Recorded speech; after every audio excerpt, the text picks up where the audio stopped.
Hello student, एक बार फिर से स्वागत है आपका हमारे चैनल स्टडी पॉइंट में। इस वीडियो में हम मिक्सचर एंड एलिगेशन का दो अलग टाइप का क्वेश्चंस देखेंगे जिनको 5 से 10 सेकेंड में सॉल्व करने की शॉर्टकट ट्रिक हम सीखेंगे। तो चलिए वीडियो को शुरू करते हैं क्वेश्चंस को सॉल्व करके। यहाँ पे देखिए, सबसे पहला क्वेश्चन देखिए, एक बर्तन में अम्ल और पानी का अनुपात 3:1 का है।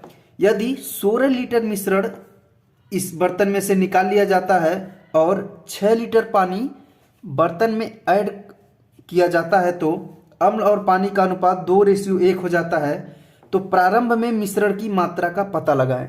तो चलिए मैं क्वेश्चन से एक बार फिर से समझा देता हूं। कह रहा है कि एक बर्तन है, उसमें अम्ल और पानी का मिश्रण है 3:1 के अनुपात में। अब उस मिश्रण में 16 लीटर का निकाल लिया जाता है, ठीक है। उसके बाद उसमें 6 लीटर और पानी ऐड कर दिया जाता है, तो फाइनल रेशियो हो जाता है अम्ल और पानी का 2:1। अब कह रहा है कि प्रारंभ में मिश्रण का मात्रा बताएं, कितना लीटर मिश्रण था। स्टूडेंट, इसको अगर आप प्रोसेस से सॉल्व करेंगे तो बहुत टाइम लगेगा। मैं इसको शॉर्टकट मेथड से सॉल्व कर रहा हूं, ध्यान दीजिएगा। सबसे पहले क्या दिया है, किस रेशियो में मिश्रण था, 3:1 में, ठीक है। तो चलिए मैं इसको सॉल्व करता हूं। यहां पे देखिए 3:1 में था, तो ये कितना यूनिट हो गया, टोटल 4 यूनिट हो गया, 3x और 1x, ठीक है। 4 यूनिट मिश्रण था और उसमें से क्या बोल रहा है कि 16 लीटर निकाला जाता है। सबसे पहले यहां देखिए, तो इसका मतलब यह है, मेरा बात ध्यान से सुनिएगा, इसका मतलब यह है जो भी आंसर होगा वो 4 से डिविजिबल होगा, ठीक है। तो चलिए चेक करते हैं कौन सा 4 से डिविजिबल है। तो यहां पे देखिए, ये भी 4 से डिविजिबल नहीं है, 90 भी 4 से पूर्ण रूप से डिविजिबल नहीं है, बच गया 2। 64 भी 4 से डिविजिबल है और ये भी 4 से डिविजिबल है। अब 2 में से आंसर तो 1 होगा। अब क्या करते हैं, अब देखिए उसके बाद क्या करेंगे, जो फाइनल आंसर हमारा होगा वो 3 से डिविजिबल होगा। क्यों? क्योंकि देखिए फाइनल हमारा रेशियो क्या हो जा रहा है, 2:1 हो जा रहा है, मतलब 2x इंटू 1x, मतलब 3x बच रहा है, ठीक है, फाइनल। तो जो आंसर है उसमें से हम 10 लीटर घटा दिए ओवरऑल। 10 लीटर कैसे घटाए, 16 लीटर पहले निकाला गया, फिर 6 लीटर ऐड किया गया, तो मतलब मिश्रण में से सिर्फ वॉल्यूम के हिसाब से 10 लीटर ही कम हुआ। तो पहले जो 4 से डिविजिबल था उसमें से 10 घटाएंगे तो वो 3 से डिविजिबल होना चाहिए। तो जो भी 3 से डिविजिबल होगा वो इसका राइट आंसर होगा। तो इसको देखते हैं, 3 से ये डिविजिबल है, ये डिविजिबल नहीं है, और 54 3 से डिविजिबल है, तो ये हमारा राइट आंसर है, ऑप्शन नंबर सी। मैं एक बार फिर से समझा देता हूं आपको, ध्यान से सुनिए। देखिए पहले क्या दिया था, 3:1 के अनुपात में प्रारंभिक मात्रा है, तो कितना यूनिट हुआ, 4 यूनिट हुआ, मतलब जो आंसर होगा वो 4 से डिविजिबल होगा। तो 2 डिविजिबल, ये दोनों डिविजिबल नहीं है 4 से पूर्ण रूप से, ये 2 डिविजिबल हैं, तो दोनों में से एक ही सही होगा। अब इनमें से कौन सा सही है वो चेक करने के लिए हम क्या करेंगे, देखिए 16 लीटर निकाला जा रहा है, 6 लीटर ऐड हो रहा है, मतलब 10 लीटर ओवरऑल वॉल्यूम के हिसाब से मिश्रण कम हुआ। उसके बाद रेशियो क्या हो गया, 2:1, मतलब 2:1 हुआ, मतलब जो भी आंसर होगा उसमें से अगर 10 घटा देंगे तो वो 3 से डिविजिबल हो जाएगा। शुरू में क्या था, 4 से डिविजिबल था, वो हमने चेक कर लिया।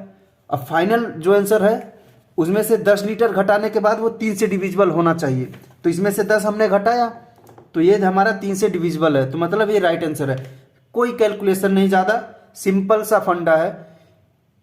बहुत कम समय में आपके एग्जाम्स में आप अपने क्वेश्चंस को सॉल्व कर सकते हो इस ट्रिक से, मिक्सचर एंड एलिगेशन का, ठीक है स्टूडेंट। अब बढ़ते हैं अगले क्वेश्चंस पे। अलग टाइप का क्वेश्चंस है, उसको भी 5 से 10 सेकेंड में सॉल्व करेंगे इसी तरह से। अगर आप ये सीख जाओगे स्टूडेंट तो आपको कैलकुलेशन करने की जरूरत नहीं है, ऐसे फिंगर टिप्स पे आप इसको कैलकुलेशन कर सकते हो, आंसर दे सकते हो। तो चलिए अगले क्वेश्चंस को देखते हैं। यहां पे देखिए, ये एसएससी सीजीएल का क्वेश्चन है, 2020 में पूछा गया था। कह रहा है एक बर्तन में दूध और पानी का मिश्रण है, यदि उसमें 16 लीटर पानी निकाला जाता है तो दूध और पानी का अनुपात 3:4 हो जाता है। आगे शेष मिश्रण से 35 लीटर दूध निकाला जाता है और फिर दूध और पानी का मिश्रण का अनुपात 2:5 हो जाता है। तो अब कह रहा है कि मिश्रण की प्रारंभिक मात्रा का पता लगाएं। एक बार फिर से मैं क्वेश्चन आपको रीड आउट कर दूं, अच्छे से समझा दूं। एक बर्तन में दूध और पानी का मिश्रण है, उसमें से 16 लीटर पानी निकाला जाता है, तो दूध और पानी का अनुपात 3:4 हो जाता है। फिर 35 लीटर दूध निकाला जाता है, तो उसमें दूध और पानी का अनुपात 2:5 हो जाता है। अब कह रहा है कि प्रारंभ में कितना दूध और पानी था वो पता लगाए, मतलब वॉल्यूम पता लगाना, टोटल मिश्रण कितना था। इसमें भी कुछ खास कैलकुलेशन नहीं है, इसको भी 5 से 10 सेकंड के अंदर सॉल्व करके दिखाएंगे इसी ट्रिक से। तो चलिए इसको शुरू करते हैं। इसमें क्या दिया हुआ है कि 16 लीटर निकालने के बाद, मान लीजिए यहाँ पे हम ले लेते हैं मिल्क, यहाँ पे वाटर, ठीक। कह रहा है कि 16 लीटर जब हम उसमें से निकाल ले रहे हैं तो रेशियो क्या हो जा रहा है, 3:4। इसका मतलब ये है 16 लीटर पानी निकालने के बाद रेशियो क्या हो जाता है, 3:4। मतलब कितना यूनिट हो गया, 4 3 7, टोटल 7 यूनिट हो गया। इसका क्या मतलब है कि जो भी आंसर होगा उस आंसर में से अगर हम 16 लीटर 16 माइनस कर देंगे तो वो आंसर 7 से डिविजिबल होना चाहिए, वही इसका राइट आंसर होगा। तो चलिए चेक करते हैं आंसर को। अगर 195 में से 16 माइनस कर देंगे तो आपका बचेगा, हम यहाँ पे आपका इसमें 9 हो गया और यहाँ पे हो गया आपका 7, 179, जो आपका 7 से डिविजिबल नहीं है। और यहाँ पे हम 16 माइनस करेंगे तो यहाँ पे हो जाएगा आपका 5, वहाँ पे हो गया आपका 7, 175, 7 दूना 14, 3, और ये 7 से डिविजिबल है। इसको चेक करते हैं। इसमें हम 16 से सब्सट्रैक्ट करेंगे तो ये हो जाएगा आपका 4, और यहाँ पे हो जाएगा आपका 7 और 1। ये भी 7 से डिविजिबल नहीं है, ये भी 7 से डिविजिबल नहीं है, और ये तो 16 घटा दिए तो 184 हो जाएगा, ये भी 7 से डिविजिबल नहीं है। मतलब आंसर आपका बी है। सिंपल सा 10 सेकंड लगना है आपको ये घटाना करने में, सिर्फ घटा के वो आंसर 7 से डिविजिबल है तो वो राइट आंसर है। यहाँ पे देखिए हो गया।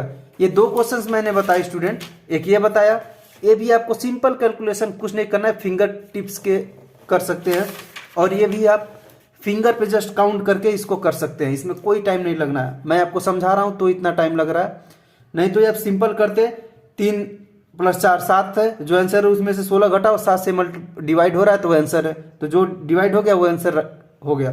आपको कुछ कैलकुलेशन करने की जरूरत नहीं है। उम्मीद करते हैं आपको मेरा ये वीडियो अच्छा लगा होगा।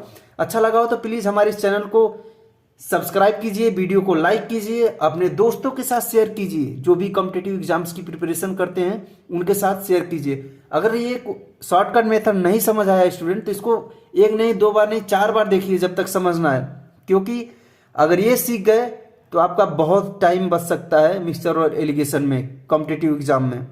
तो चलिए मिलते हैं नए वीडियो में इसके अगले लेक्चर के साथ, नए क्वेश्चंस के साथ। तब तक के लिए थैंक यू।